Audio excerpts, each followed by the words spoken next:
military bases and who have communicated with investigators of UFOs have stated that the UFOs are real, they are here, they have seen them, they know approximately their size and shape.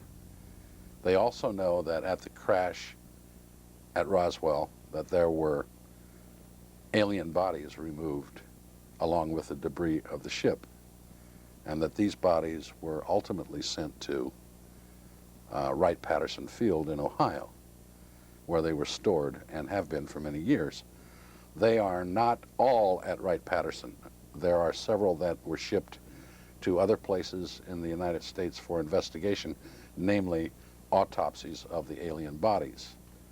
Now, recently, the public has been privileged to observe what is purported to be an alien autopsy.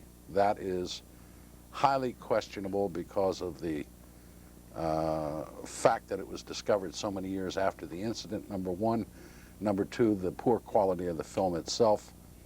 Number three, there are inconsistencies with the alien body itself that indicate there is room for question as to whether it is fraudulent or not. That question I don't think has been decided definitely, but lately there has been additional information coming out about it, and the investigation of that alien autopsy is not finished yet. The final decision hasn't been made on it. Well, as far as I'm concerned, the jury is still out on that one. I Right. mean, it's very, very interesting. I mean, you know, you listen to the Fox Network show, and you hear all these testimonials from the autopsy expert, the pathologist, and the Hollywood people saying that, you know, wow, this whoever did this, it's so good that he should be working for us, and yet there's some questions in my mind as to the.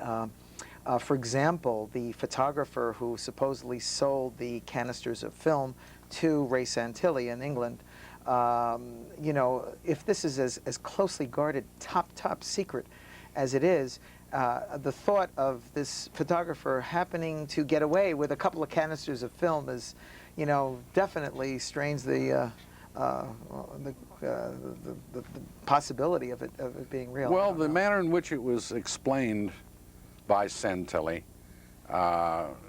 is somewhat plausible, in that the film that we have seen is certainly not of first quality, and that the reason for its existence is the fact that the film was never picked up by the armed services. Since they had the best copies of the film in existence, they didn't need the secondary set of film. So its availability, or the fact that it remained not hidden in an archive someplace, is understandable.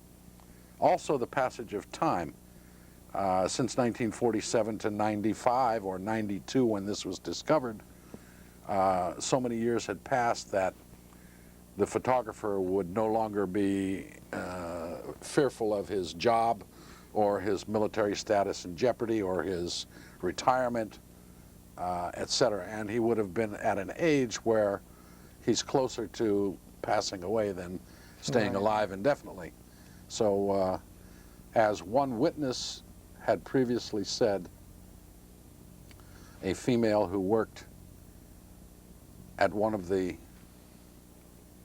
facilities where the bodies were being held and autopsied, that she had personally handled all of the cataloging of the information on the autopsies for the bodies that were remaining out of that ship. She was at an age where she was ill, terminally ill with cancer. Oh, I heard about her. And simply stated to a young acquaintance of hers that it didn't really matter anymore what she said. The government can't touch me when I'm in my grave. Right. And that, I think, is the fearful syndrome that was perpetrated on the public by the military in most cases. Yeah. Don't talk about this. Right. It's highly secretive. You would not be patriotic to disperse this information. Well, some people's lives were actually threatened, weren't they? Yes. So, One of the majors at the Roswell Air Force Base who took over command of the base when Jesse Marcel was removed from the premises, later was assigned to take a flight to England, and on that flight the airplane exploded in the Bermuda Triangle and nobody was ever found. That airplane and its passengers were ordered to take that flight by General Ramey, who was the gentleman who initiated the cover story about the UFO wasn't a UFO at all. It was, in fact, a weather balloon. Yes, there were people who disappeared and died, as well as many other witnesses to famous events in history often do. Phil, let's this is such a fascinating topic, and it's on everybody's mind because of the recent airing of the alien autopsy. But to get back to Roswell, I've heard that after Mac Brazel informed the local sheriff of having found strange debris on his sheep ranch, and after the sheriff went there with two deputies to investigate, and the two deputies returned to town with an incredible report. Something that they had found, melted glass or something like that? There was an area at the crash site where the soil had been heated to such a degree that the silica in the soil had turned to glass. Wow. Now that takes an enormous temperature of like 2,000 degrees. So whatever it was... It wasn't a weather balloon. It wasn't a weather balloon, believe me. Weather balloons just don't do that. Yeah, yeah, obviously. It's my understanding that there was more than one crash site. What's the story on that? Thought that the crash occurred with 2 points of impact.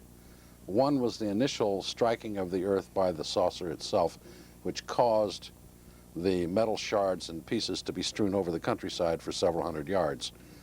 Miles away, in the side of a butte, the crashed saucer actually penetrated the soil and came to rest.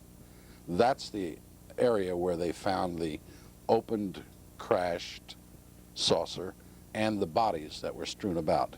There were people in the craft. Right. Aliens, to be sure. Now, who found those bodies, though? There's some controversy as to that. Did Mac Brazel see the bodies? Brazel actually found the saucer, and when he notified the authorities, and by the time they got back out to the crash site, other people were actually there observing it also, and they included some students of archaeology from an Eastern college, which is thought to be the University of Pennsylvania. However, no one has ever made a thorough study of those people in regard to that particular day, that semester of the college, etc., to track them down as witnesses. At least I have never heard of a list of names, right. Which is unfortunate.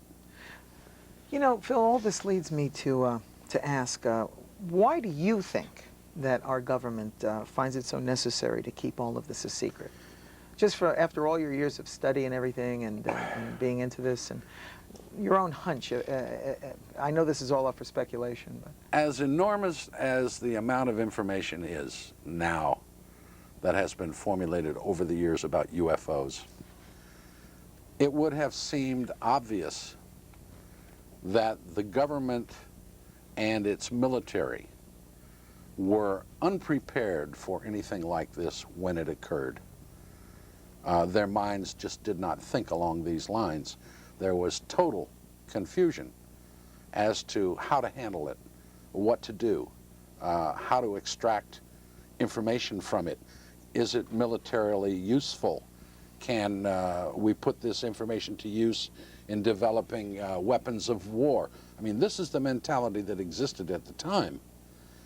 Secondly, the panic of the public to hear something of this magnitude that they weren't expecting either. Recall very quickly the War of the Worlds program and how it shattered the United States. Even though it was broadcast as fiction, People who turned on late. oh, amazing reaction throughout the country. Orson Welles both did us a favor and also did a very terrible thing. He set neighbor against neighbor with rifles and guns, thinking that they were protecting themselves from invasion from outer space, when in fact it didn't happen, but he alerted the country to the possibility that it may someday happen. The panic of the people, number one. When that happens, you will find anarchy and civil war taking place in the streets.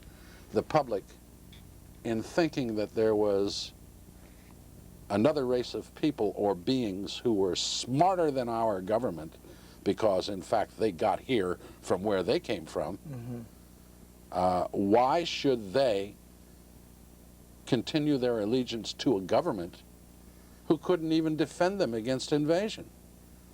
I want to go with the winner, is the attitude of most people. Yeah. Phil, let me interrupt you. I think this is such a fascinating topic, and I hope that maybe you'll come back and join us again on We Are Not Alone. I'd be happy to. We could go on endlessly with this. Since we're running out of time, I'd like to close by saying that it's been truly amazing to myself to discover just how many people I have come in contact with in just the last few months. Normal, average, sane people from all walks of life who have had a personal, close encounter. I'm going to have at least one such person on each segment of We Are Not Alone to tell about their own personal experience. If you are one of these people and would like to talk about your personal close encounter on the show, send me a letter describing your experience and a phone number where you can be reached. And the best time to call, no beeper numbers please, to Lou Rosano, We Are Not Alone, 3109 Grand Avenue, number 332, Coconut Grove, Florida, 33133. That address appears at the end of the show as well. If you'd like to tell me about an experience and that you've had involving a UFO or ET, or have a suggestion for the show, you can leave me a voicemail message on my voicemail at 9940-UFO.